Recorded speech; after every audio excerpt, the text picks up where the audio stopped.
Hello everyone and welcome to our channel Biodiversity and Conservation by Ambika Prasad Research Foundation. So today we will talk about Orchid of Odisha part 13. So today our topic will be medicinal values of some particular orchids that are found in Odisha. So there are two types of orchid that we have mainly seen in Odisha, as in three types sometimes. So sometimes epiphytic orchid that are mostly found at the tree trunk and has a high altitude, and other type of orchid is terrestrial orchid, also known as a ground orchid. So let's get started. Now, first our orchid is Acampa formosa. So, Acampa formosa is an epiphytic orchid first. Then, the leaf is mainly used. The leaf paste is mainly used to get relief from chest pain. Whenever in tribal communities we have seen that if they have any chest pain related to chest problem, they apply this particular orchid for about 1 or 2 hour. So it will not heal, but it slightly gets relief from that particular uh, mean disease. So and it contains alkaloid bitter resin useful in rheumatism.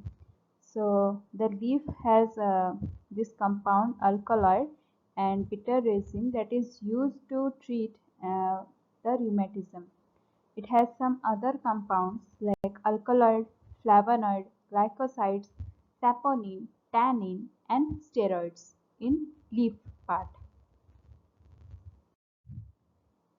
So then comes the Acampa carinata. So Acampa carinata has a basic difference from the Acampa parmosa. As you can see, the lip part has a very differentiation in this both. So for this particular orchid also, the leaf part is used to cure diseases. So the leaf decoction is taken orally to get relief from stomach disorder. The leaf decoction, it has a very little amount of doses will be used to cure such diseases. So as you can see, Acampa carinata is used to treat the stomach disorder. Then comes the Vanda tessellata. Vanda tessellata is abundantly seen in Odisha. It has a way more population. Meaning it has a been least concern type IUCN list is there. So for that Vanda tessellata, this particular orchid has a very useful medicinal uses. So the leaf possesses alkaloid, glycoside, and tannin, and for that the leaf decoction is used to treat cuts and wounds. Mainly, I remember that when we visit inside the forest, we have seen one tribal communities from tribal like claim like Oram tribal communities. So they use this particular orchid to cure against the cuts and wounds. Sometimes they also use the leaf decoction to cure the ear itch. So this is the mainly medicinal part of the Vanda tessellata. So now we comes to the Arids multiflora. As you can see in this particular picture, this is the Arids multiflora and the leaf part. The leaf part is applied to also cure the cuts and wounds. So mainly the leaf part is used of this particular orchid. Then comes the Dendrobium formosum. So as you can see, this Dendrobium species, it has not many or has a less information regarding the medicinal uses claimed by the tribal communities. So I have collected this information from the literature aspect, like it possesses anti-tumor activity.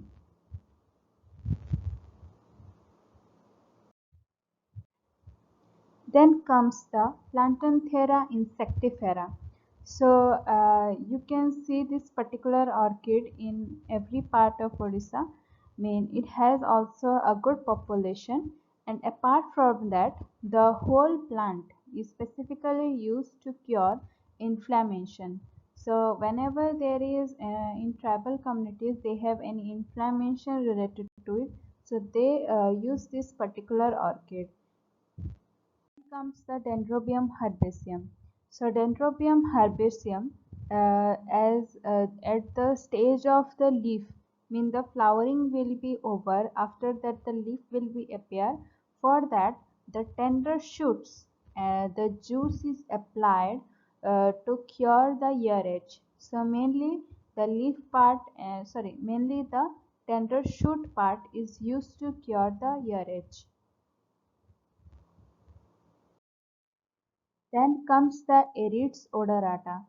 So as I have told about this particular orchid in the previous videos, that Aerids odorata, the leaf paste is used to cure tuberculosis and joint pain. Now comes the Cymbidium aloifolium. So Cymbidium aloifolium, for that the leaf part is mainly used to cure against boils and fevers. Mean um, the doses of this particular orchid has taken in less in number so that it will cool down the fever. Then comes the Foliodata imbricata.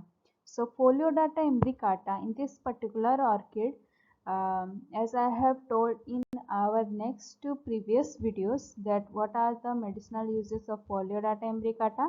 So here I can give you some side to it, that the paste of the pseudobulb, since the pseudobulb contains many type of compounds, so for that the paste of the pseudobulb is applied to reduce swelling during arthritis. So this is about the Foliodata imbricata. Then comes the Bulbophyllum crescipes. So Bulbophyllum crescipes, for this particular orchid also the pseudobulb is used. So the pseudobulb is taken orally to cure constipation. So as I have also taken this particular orchid whenever I am in forest, if I have some stomach problem or related to problems on stomachs, I take the pseudobulb of this particular orchid and it will surely will cure you up. Then comes the Dendrobium regium. So Dendrobium regium, as I have not uh,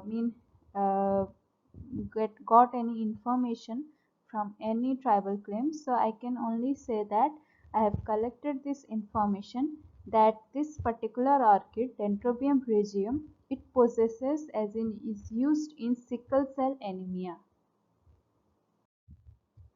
Then now we comes down to the terrestrial orchid, as in ground orchid.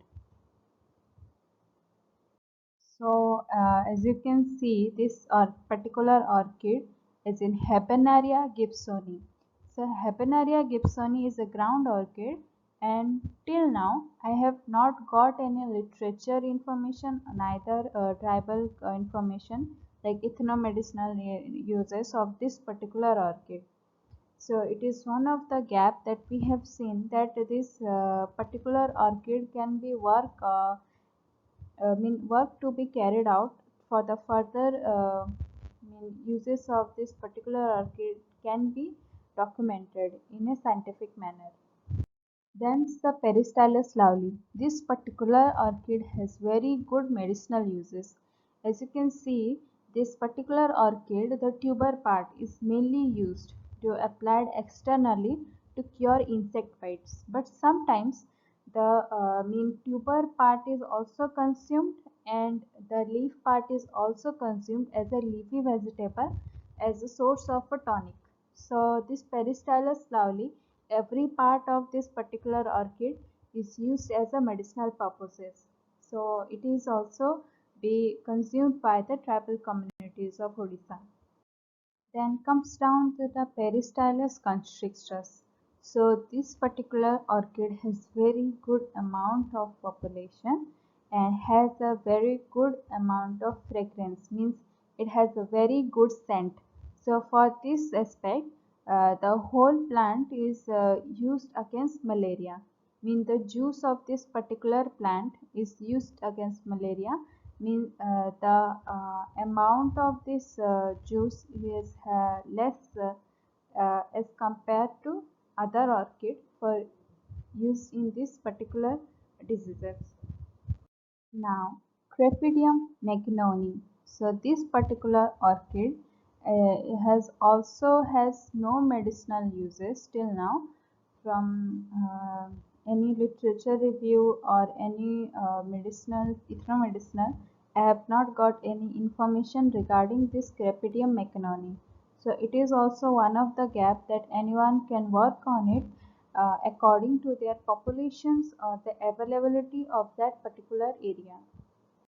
Then Geodarum lexiflorum. So Geodarum lexiflorum has a very good amount of population in Odisha, and we have seen an abundance of this species.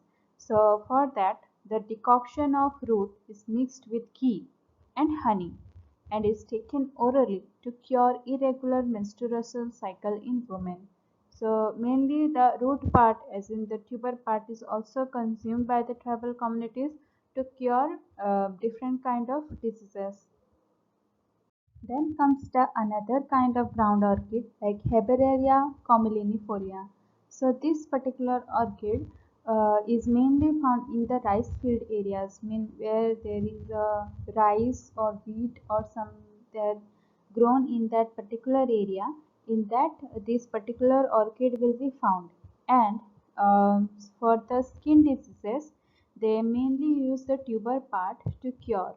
So they take the paste of the tuber and rub externally to cure the skin diseases. Then comes the Liparis difflexa. So Liparis difflexa, it has another gap that we have seen. This particular orchid has no medicinal uses in the literature aspects and also in the ethnomedicinal information. So then comes the Nervalia cruciformis. So this particular orchid has a very less in number due to because the availability of this particular orchid mean due to some threats we are seen less in number and the flowering has a very less time period. So as you can see, it has also contains some medicinal uses like juice of the whole plant. Juice of the whole plant is taken orally to cure asthma. So this is the medicinal uses of Nervalia cruciformis. Then comes the saprophytic orchid. So Epipodium roseum.